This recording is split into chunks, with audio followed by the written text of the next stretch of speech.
뉴스파이팅 배승입니다. 3부 시작합니다. 여야가 9월 정기국회를 앞두고 전열 정비와 전략 마련을 위한 단합대회를 열었습니다. 양당 대표 회담이 성사되면서 국회는 다시 바빠질 전망인데요. 전용기 더불어민주당 의원 연결해 자세히 이야기 들어보겠습니다. 안녕하세요. 네, 안녕하세요. 전용기입니다. 네, 의원님은 이재명 2기 지도부에서 국민소통위원장을 맡으셨습니다. 국민의 어떤 목소리를 듣는 겁니까?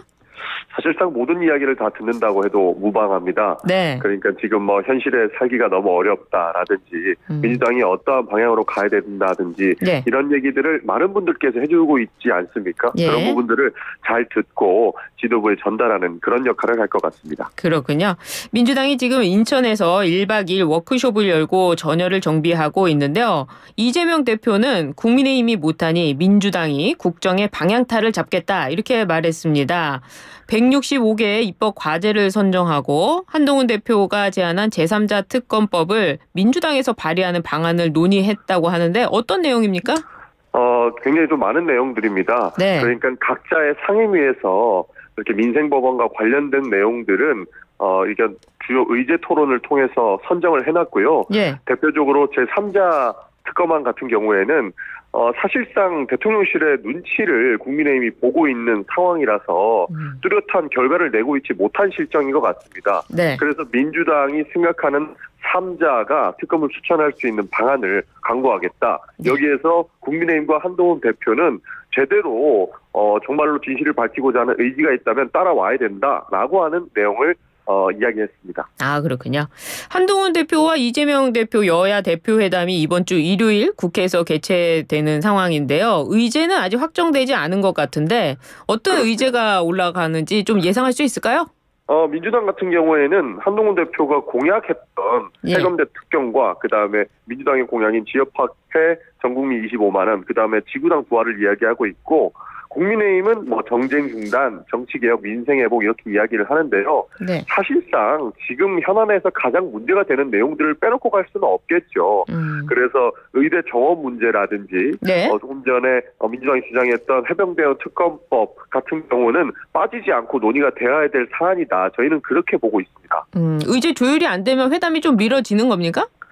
이번에도 미뤄지기는 좀 어려울 것 같고요. 네. 아마 진행되는 회담은 계획대로 진행되지 않을까 싶습니다. 아, 여기에서 예. 의제 논의가 조금 아마 불발될 가능성은 좀 높은 것 같습니다. 아, 그렇군요. 알겠습니다. 최근에 민주당이 신친일파 척격 뉴라이트 거부라고 적힌 팻말을 들고 찍은 사진을 SNS에 공개하는 릴레이 운동을 벌이고 있습니다. 그렇습니다. 이재명 대표도 윤석열 정권이 자랑스러운 우리 역사를 친일로 덧칠하고 있다 하면서 동참한 사진을 올렸는데요. 의원님 동참하시나요? 제게도 이 순서가 오면 저는 기꺼이 동참해야 됩니다. 아, 이거 선택을 하는 게 아닙니까?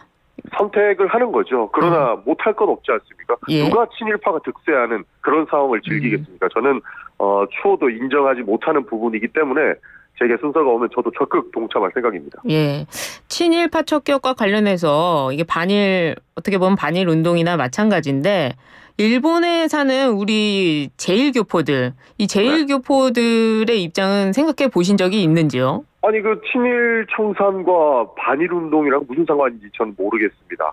저희가 반일을 하는 것은 아니죠. 예. 대신에 우리의 국익보다 일본의 국익을 그리고 일본이 좋아할 만한 내용들을 왜 우리가 먼저 이야기하느냐에 대한 네. 거기에 대한 차이지 반일 운동이라고 보기에는 좀 어려울 것 같습니다. 제1교포들도 당연히 저희가 예. 보듬고 가야 되는 문제인 거죠. 그렇기 때문에 저희가 하는 이런 운동들이 반일 운동이다라고 보기에는 어려울 것 같습니다. 국내에서 하는 그냥 친일파 척격이다 이렇게 보시는군요. 그렇죠. 우리 국익을 따져야 되는 것이지 왜 일본 이익을 우리가 따져주고 있냐 이겁니다. 알겠습니다. 윤석열 대통령은 최근 불거진 뉴라이트 성향 인사 중용에 대해 저는 솔직히 뉴라이트가 잘 뭔지 모릅니다라고 밝혔습니다. 네. 앞서서 의원님은 김태효 국가안보실 차장에게 대통령이 모르면 좀 알려줘라 이렇게 말했는데요. 윤 대통령의 발언 어떻게 들으셨습니까? 대통령께서 모르는 것은 자랑이 아니거든요.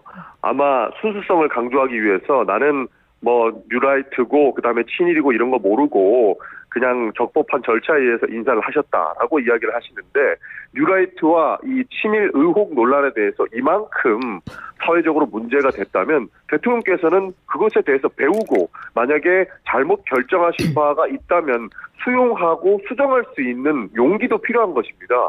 그러나 그런 것들은 준비되지 않은 채 나는 몰랐다라고 일관하는 태도는 비판받아 마땅하다. 저는 그렇게 생각합니다.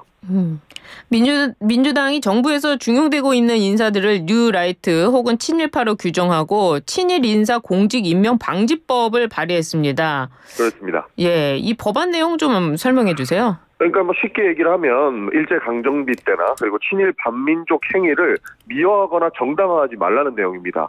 그렇게 역사가 사실이 날조되거나 그런 행위는 하면 안 된다라는 뜻이고 우리가 했던 독립운동들이나 항일운동을 비방하거나 날조하는 행위 역시 막아야 된다라는 것이거든요. 그래서 이런 부분들이 공직자로 임명되지 못하도록 국무총리 소속으로 해서 헌법 부정 역사왜곡 방지위원회를 만들어서 이분들을 검증하자라는 내용입니다. 근데 이 법안이 소급 적용된다는 게 사실입니까? 그러니까 소급 논란은 아마 법안이 통과되는 과정 중에 조율이 될 수 있습니다. 아직까지 그 논란까지 이야기하기에는 조금 급한 것 같습니다. 저희 입장에서는 이런 것들을 소급해야 되는 것 아니냐 하는 목소리도 있다. 정도로 받아주시면 좋을 것 같습니다. 김영석 독립기념관장을 염두에 두고 소급 적용 이야기가 나오는 것 같은데 어떻습니까? 꼭 김영석 독립기념관장만을 이야기하는 것은 아닙니다.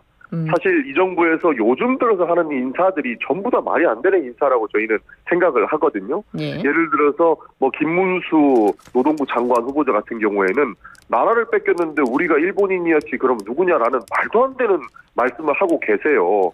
이런 역사적 사실들을 왜곡하거나 하는 모습들을 저희가 용서할 수 없기 때문에 이런 법들이 꼭 필요하다고 생각을 했던 겁니다. 근데 역사를 왜곡한다. 그리고 그런 기준을 누가 정하게 되는 겁니까?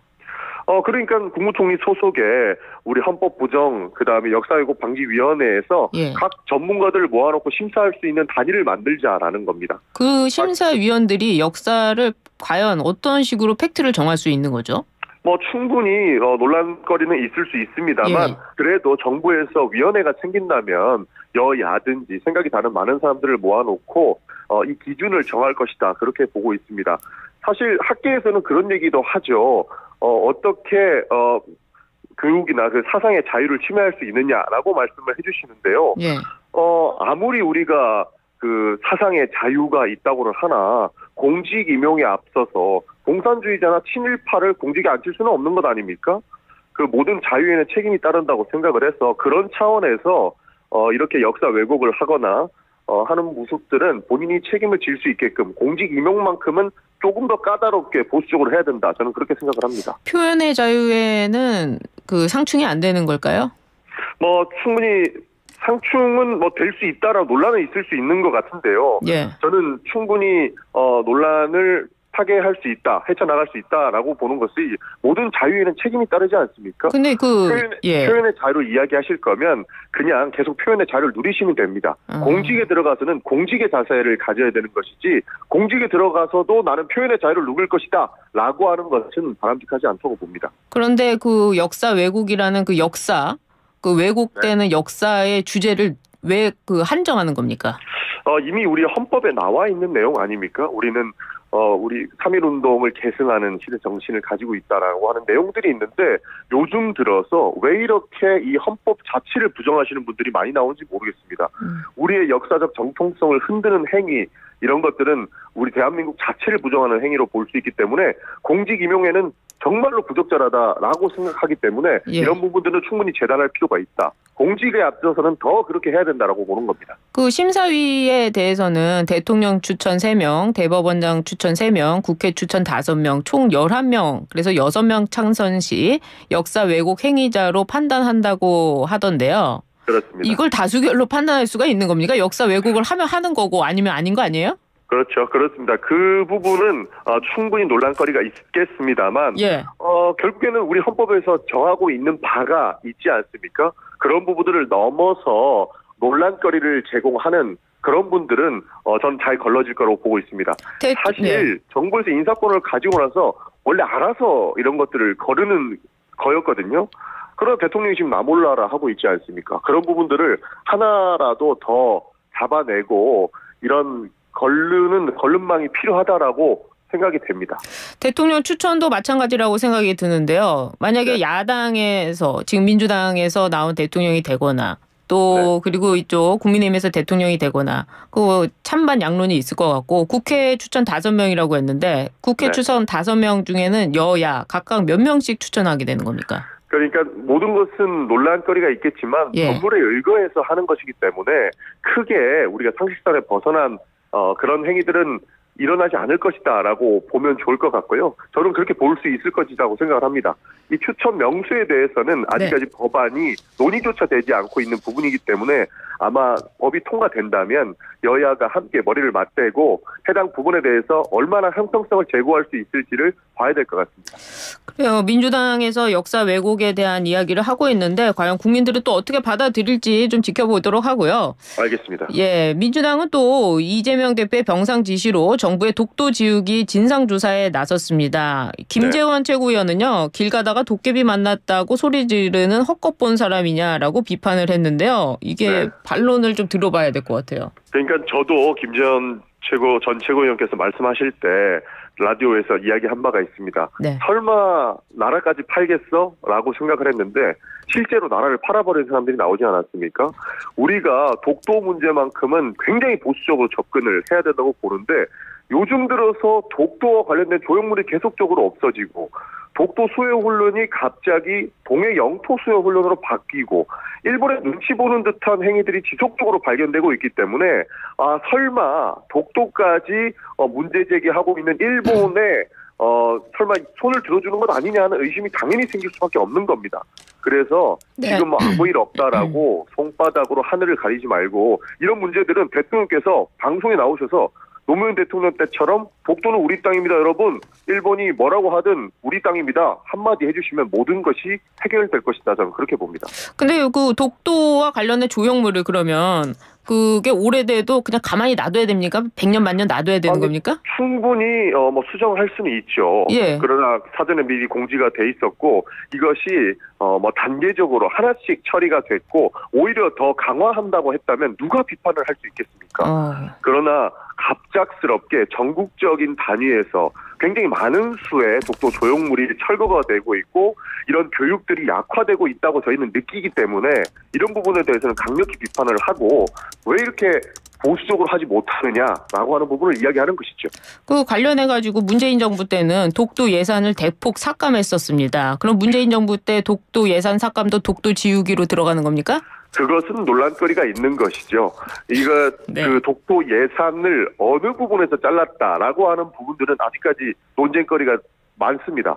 그리고 문재인 정부에서 죽어도 지켜야 되는 부분들은 독도라고 항상 늘 이야기해왔기 때문에 그때 당시 국민의힘에서 비판하는 것도 저는 바람직하다고 생각을 했던 겁니다. 예를 들어서 우리 평창올림픽 때 한반도기에는 올림픽에 정신상 울릉도와 독도가 들어가면 안 된다라는 비판이 있어서 한반도기에 빠진 적이 있었거든요. 그때 당시에 국민의힘에서 했던 비판 저는 옳다고 봅니다. 그래서 우리 영토와 관련된 우리 헌법과 관련된 부분에서 우리는 한 발도 뒤로 나가서는 안 된다. 그래서 윤석열 정부도 그 부분만큼은 명확히 해주시면 국민들로부터 박수를 받을 수 있을 것이다 라고 생각합니다. 그래요. 근데 그 전쟁기념관에서는요. 독도 기념물뿐만 아니라 다른 기념물도 철거를 했습니다. 이게 똑같이 독도 지우기로 볼 수 있는 걸까요? 너무 좀 나간 해석 아닙니까?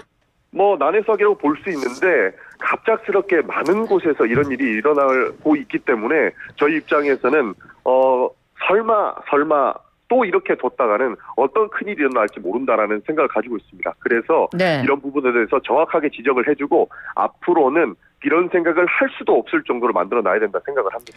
그래요. 야당이 민생을 챙긴다고 했는데 먹산 이중과 관련이 있는 겁니까?